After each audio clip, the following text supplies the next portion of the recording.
इस कथा को जो पढ़ेगा उसे 84 लाख योनियों से मुक्ति मिल जाएगी।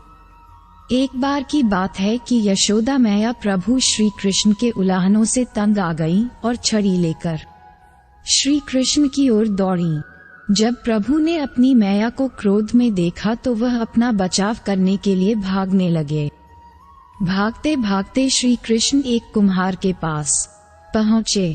कुम्हार तो अपने मिट्टी के घड़े बनाने में व्यस्त था, लेकिन जैसे ही कुम्हार ने श्री कृष्ण को देखा तो वह बहुत प्रसन्न हुआ।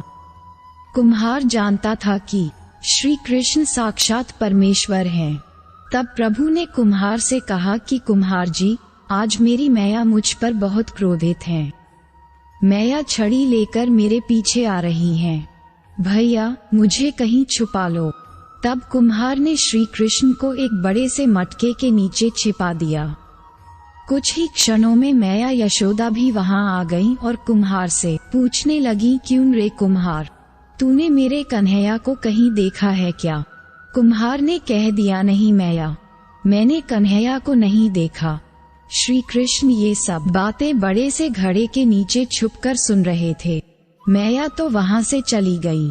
अब प्रभु श्री कृष्ण कुम्हार से कहते हैं, कुम्हार जी, यदि मैया चली गई हो तो मुझे इस घड़े से बाहर निकालो। कुम्हार बोला, ऐसे नहीं प्रभु जी, पहले मुझे 84 लाख योनियों के बंधन से मुक्त करने का वचन दो। भगवान मुस्कुराए और कहा, ठीक है, मैं तुम्हें 84 लाख योनियों से मुक्त करने का वचन देता हूँ। अब तो मुझे बाहर निकाल दो। कुम्हार कहने लगा, मुझे अकेले नहीं प्रभु जी, मेरे परिवार के सभी लोगों को भी 84 लाख योनियों के बंधन से मुक्त करने का वचन दोगे तो मैं आपको इस घड़े से बाहर निकालूंगा।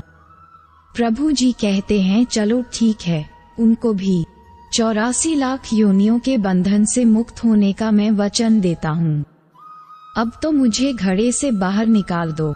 अब कुम्हार कहता है, बस प्रभु जी, एक विनती और है, उसे भी पूरा करने का वचन दे दो तो मैं आपको घड़े से बाहर निकाल दूंगा। भगवान बोले, वो भी बता दे, क्या कहना चाहते हो? कुम्हार कहने लगा, प्रभु जी, जिस घड़े के नीचे आप छुपे हो उसकी मिट्टी मेरे बैलों के ऊपर लाद के लाई गई है। मेरे इन बैलों को भी 84 के बंधन से मुक्त करने का वचन दो।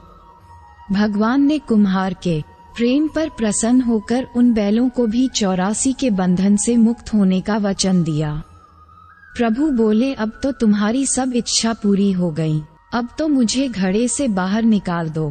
तब कुम्हार कहता है, अभी नहीं भगवान, बस एक अंतिम इच्छा और है, उसे भी पूरा कर दीजिए, और वो ये है, जो भी प्राणी हम दोनों के बीच के इस संवाद को सुनेगा उसे भी आप 84 लाख योनियों के बंधन से मुक्त करोगे। बस यह वचन दे दो तो मैं आपको इस घड़े से बाहर निकाल दूंगा।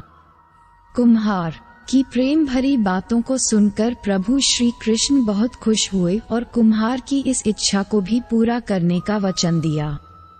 फिर कुम्हार ने बाल श्री कृष्ण को घड़े से बाहर निकाल दिया, उनके चरणों में साष्टांग प्रणाम किया, प्रभु जी के चरण धोए और चरणामृत पिया, अपनी पूरी झोपड़ी में चरणामृत का छिड़काव किया और प्रभु जी के गले लगाकर इतना रोए कि प्रभु में ही विलीन हो गए। जरा सोच करके देखिए, जो बाल श्री कृष्ण 7 कोस लंबे चौड़े गोवर्धन पर्वत को अपनी इकाई अंगुली पर उठा सकते हैं, तो क्या वो एक घड़ा नहीं उठा सकते थे? लेकिन बिना प्रेम रीझे नहीं नटवर नंद किशोर। कोई कितने भी यज्ञ करे, अनुष्ठान करे, कितना भी दान करे, चाहे कितनी भी भक्ति करे, लेकिन जब तक मन में प्राणी मात्र के लिए प्रेम नहीं होगा, प्रभु श्री कृष्ण मिल नहीं सकते। आशा करता हूँ दोस्तों, आपको ये कथा अच्छी लगी होगी। ऐसी ही और कथाओं के लिए हमारे चैनल आध्यात्मिक इंसान को सब्सक्राइब करें। राधे राधे, जय श्री कृष्णा।